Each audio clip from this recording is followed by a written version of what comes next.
The moment Claire Mitchell stepped onto the early morning train, she had no idea that a single glance would quietly change the way she saw her life.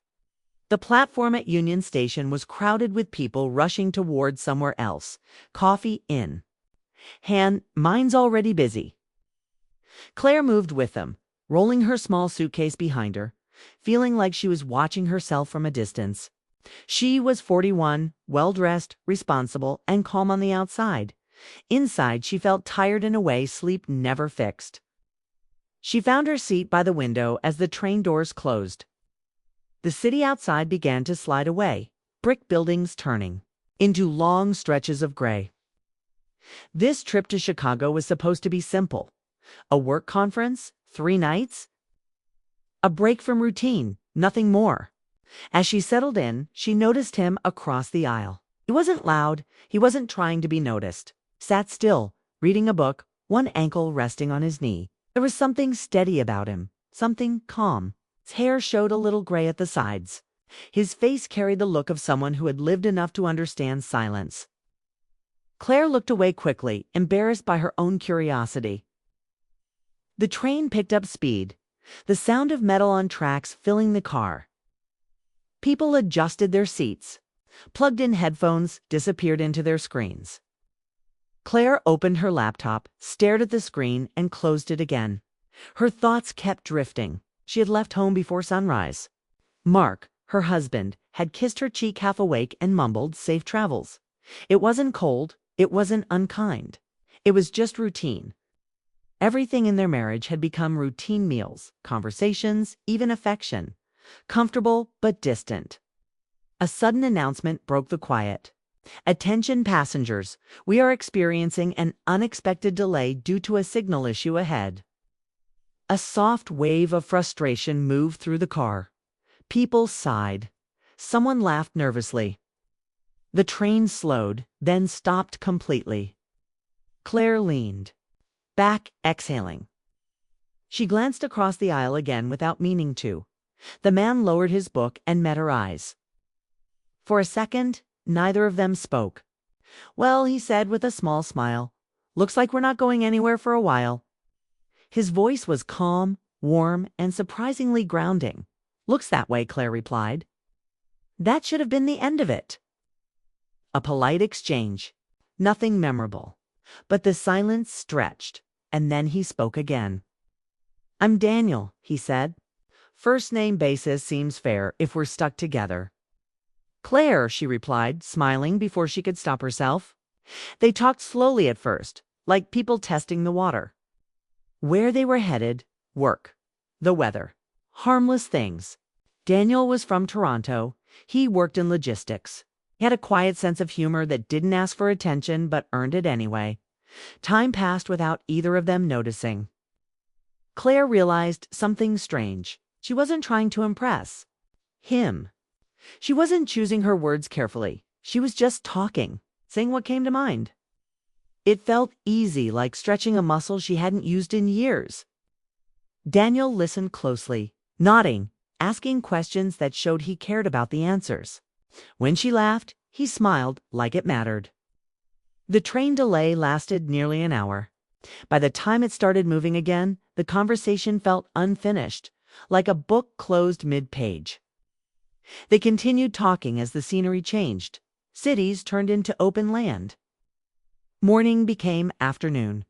The world outside moved on, but something inside Claire stayed still. She learned that Daniel was also heading to the same conference. Same hotel even. The coincidence made her laugh, though a quiet tension settled in her chest. "This feels oddly familiar," she said. "How so?" he asked. "Like meeting someone you already know," she replied, surprising herself with her honesty. Daniel looked at her for a moment longer than necessary. "Yeah," he said softly. "I get that." Neither mentioned their personal lives beyond surface details. No spouses. No deep histories. It felt like an unspoken agreement, as if naming those things would break the fragile space they had created.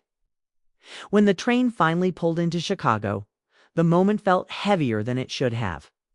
People stood, grabbed bags, rushed to leave. Claire gathered her things slowly, suddenly wishing for more time she couldn't explain.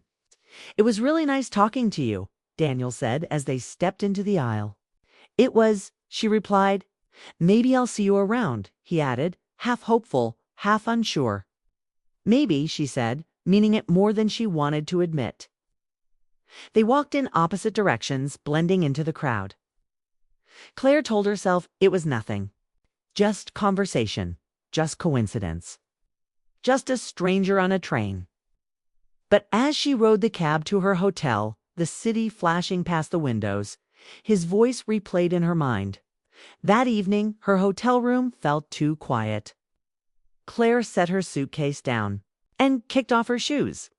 The room was clean and neutral, designed to feel temporary.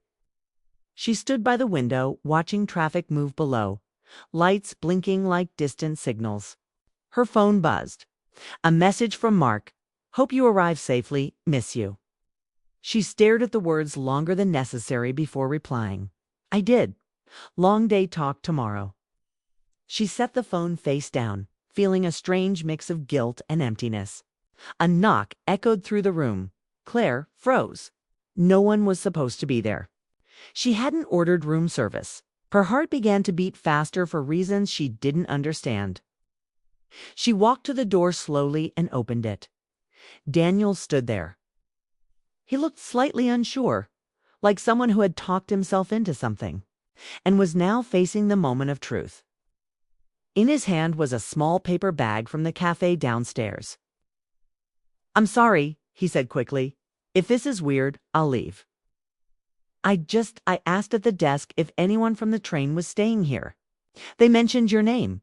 Claire should have closed the door. She knew that. Every sensible voice in her head told her to step back. Instead, she smiled. "I was just about to make coffee," she said. Daniel let out a breath, relief crossing his face. Then this might be perfect timing. He stepped inside, careful to keep his distance. They stood awkwardly for a moment. Two people suddenly aware of how close they were to crossing a line. They talked about the train again, about how strange it felt to meet someone that way. Daniel joked about fate. Claire rolled her eyes, but secretly wondered if he might be right. The city hummed outside the window, alive and unaware.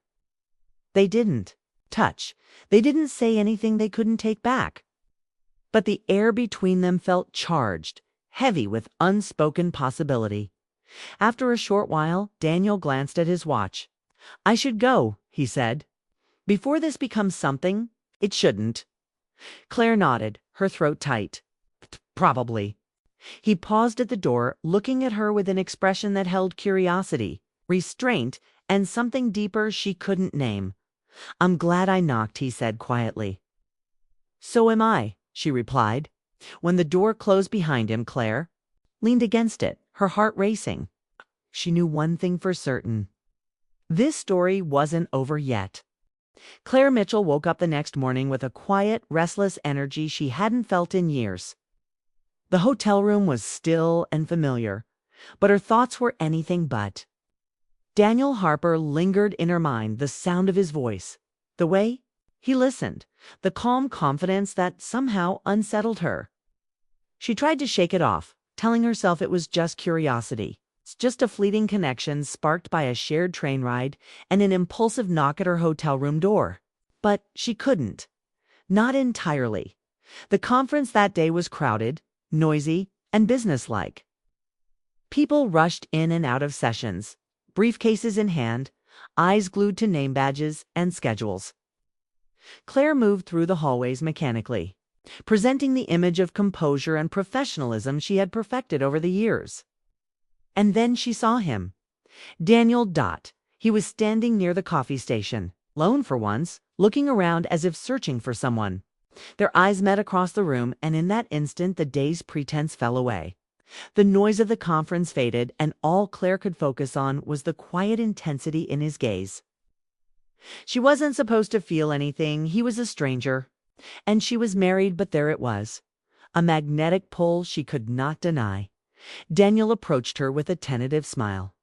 "Claire," he said, almost whispering, "I didn't expect to see you again so soon." Looks like coincidence has a plan of its own, she replied lightly. Though her pulse quickened, they spent the next few hours running into each other, again and again. A quick chat at the water station, a shared laugh during a coffee break, and brief nods in crowded hallways. It was strange and exhilarating, a dance of proximity and distance that neither could fully control. During lunch, they found themselves seated at the same table, an unspoken understanding forming between them. The conversation began casually, touching on the conference topics and mutual frustrations with logistics and scheduling, but slowly it grew more personal. They spoke about small regrets, about moments in life that felt lost or overlooked. Daniel spoke softly of his home in Toronto, of the life he led that was fulfilling, yet quietly lonely. He described the subtle ache of being needed by family, but never entirely known by anyone. Claire found herself opening up in ways she hadn't allowed for years, recounting memories of her own life, the patterns of routine that left her restless, and the invisible weight of a marriage that was steady but uninspiring. I think a lot of people go through life missing themselves, Claire said, surprising herself. We follow the rules, meet expectations, and forget to notice who we really are. Daniel nodded, his expression serious yet kind.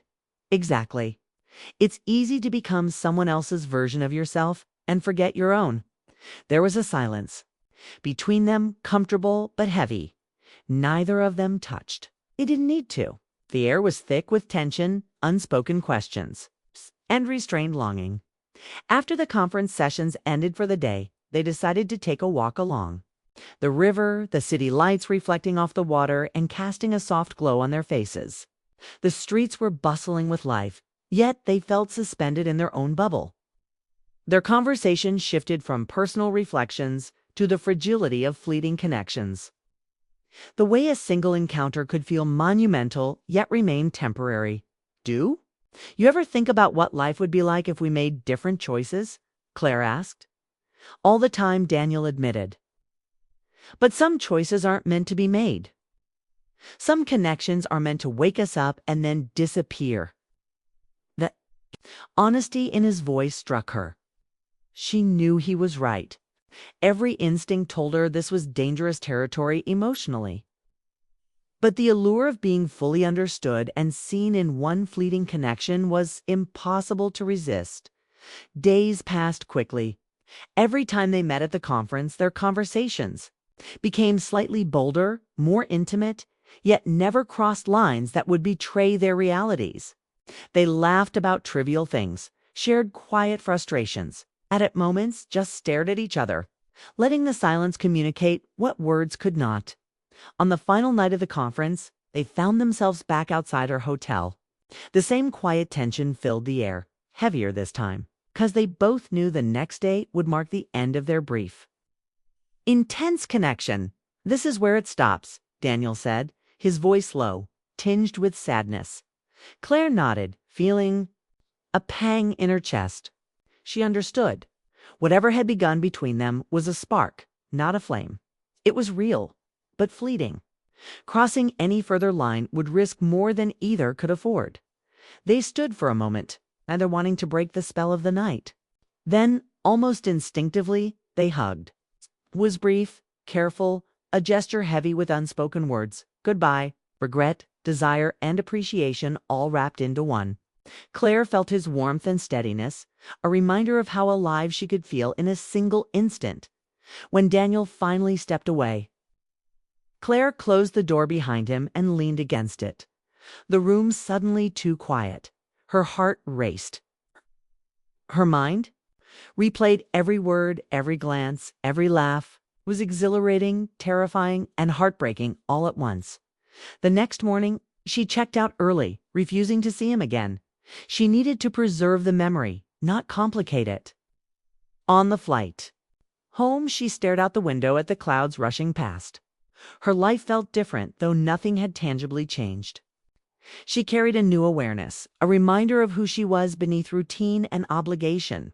Back home, Mark greeted her with his familiar warmth. He asked about the conference, about the city, about her travels. Claire answered honestly about her work. and the mundane details, never mentioning Daniel. She didn't need to. That encounter had awakened something in her that didn't require physical proof or ongoing interaction. Weeks passed. Claire found herself speaking up more at work, asking for what she wanted in subtle ways at home, refusing to fade quietly into her usual routines. She discovered a new confidence, a quiet power she hadn't recognized before. The memory of Daniel lingered like a soft echo, never overwhelming, always present. She never contacted him, nor did he contact her. There was no scandal, no heartbreak, beyond the quiet ache of a connection that could not last sometimes. She thought about the train ride, the knock at the hotel door, the walk along the river. Sometimes she imagined what could have been, but only briefly. The encounter had served its purpose. It had reminded her that she could feel, fully and without reservation, that life was more than routine, and that even fleeting moments could leave a permanent mark on the heart.